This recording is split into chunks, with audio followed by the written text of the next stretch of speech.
Trump had classified documents where he shouldn't have had them, and then when given the opportunity to return them, he chose not to do that. That's inconsistent with protecting America's soldiers, sailors, airmen, and Marines. And if the allegations are true, some of these were pretty serious, important documents.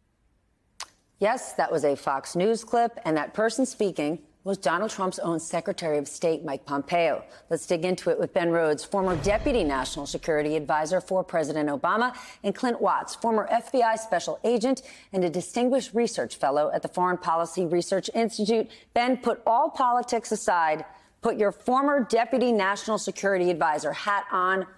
What was your reaction to the indictment? Well, I mean, basically, in terms of the sensitivity of the material, it was astonishing. I mean, it could not possibly be more sensitive than the type of documents that were described here.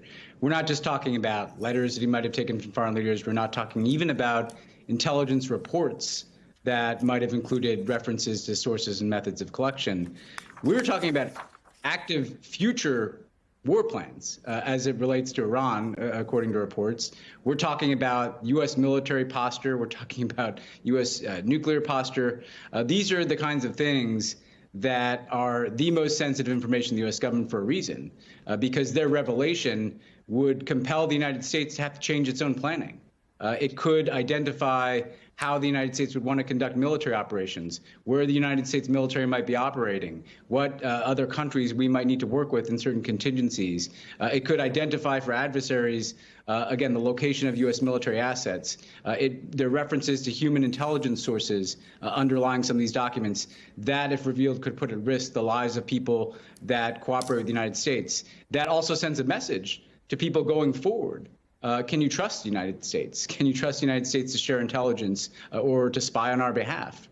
So this is very, very serious information that he was treating in the most casual way in terms of it, obviously being an unsecure location, a location, Mar-a-Lago, that has probably been the #1 intelligence target for Russia, China, and other U.S. adversaries for years, where we know there are weddings, there are parties, there are people wandering through there. Not very hard to get access to Mar-a-Lago if you're a determined adversary. And so I think the U.S. government doesn't know just who Trump shared this with. And if from the reporting we know that he was sharing it with kind of random biographers, if he's sharing with those guys, who else did he share it with? So it could not be more serious in terms of the nature of the information and just how long and how insecure this information was treated by him. It is a rare day that Ben Rhodes, Mike Pompeo, and John Bolton are in agreement with one another. But alas, that day has come. Clint, here's the thing. We don't actually know right now if there are other documents out there, what other documents he had, and we might not ever know about them.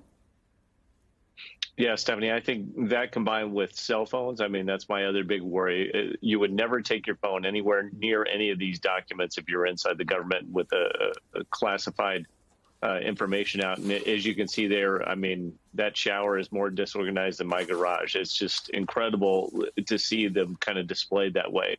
So when you look at the number of people that have transited in and out of that facility, as Ben said, the number of foreign governments that we know have targeted, and probably many more that have targeted this location, it's just quite frightening to see what the impacts could be. And this also just speaks to, when you're talking about war plans, those aren't made just with the United States in mind. They usually have allies and partners, particularly what we call the Five Eyes partners, those that we share information with most closely.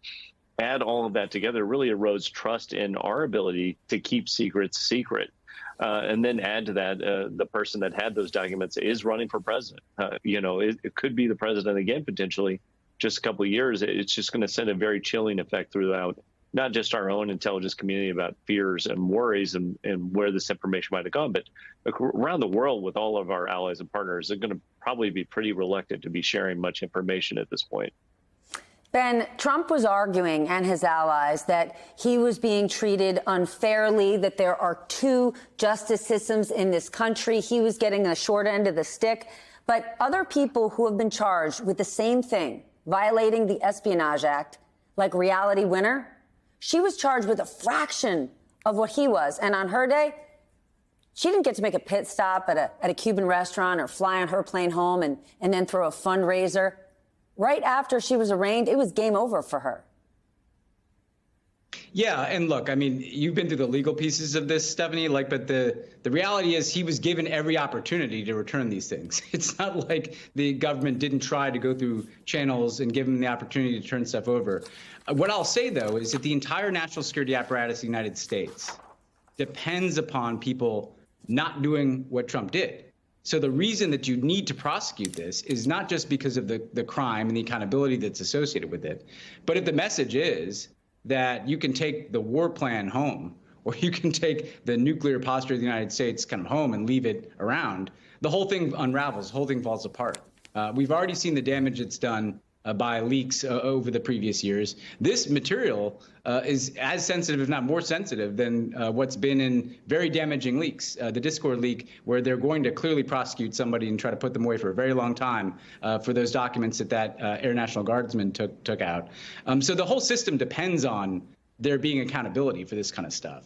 And again, I do want to echo the fact that the whole system also depends on other countries trusting us, or intelligence assets, resources, trusting us and spying for us and putting their lives at risk for us. It depends on that kind of trust.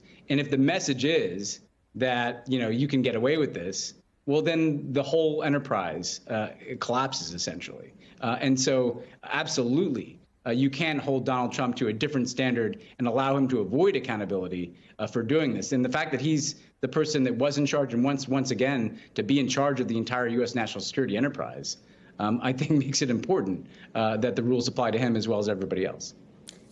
Democracy is fragile and rooted in trust. Clint, Donald Trump has now been arraigned in New York and Miami. Today, there were protesters, peaceful protesters, but in both Miami and New York, we didn't see any violence. Are they starting to clue into the fact that they don't want to be like January 6th insurrectionists, many of whom are already in jail?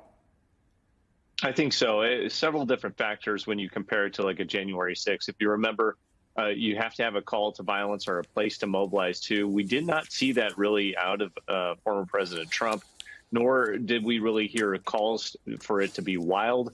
The other part is the social media effect. The former president just doesn't have the reach that he once had.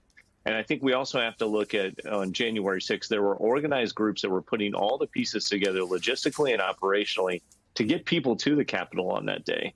That takes time. So I think while we have these worries about January 6th or another January 6th occurring, I'm more worried about that in the coming months, the coming weeks and months, because that would be a target as designated. That's, gives groups time to really organize and try and mobilize. But even with that, Stephanie, I'm not sure that we're going to see that same thing again. Trump may never have faced consequences yet, but a lot of people around him have. Ben Rhodes, Clint Watts, thank you both.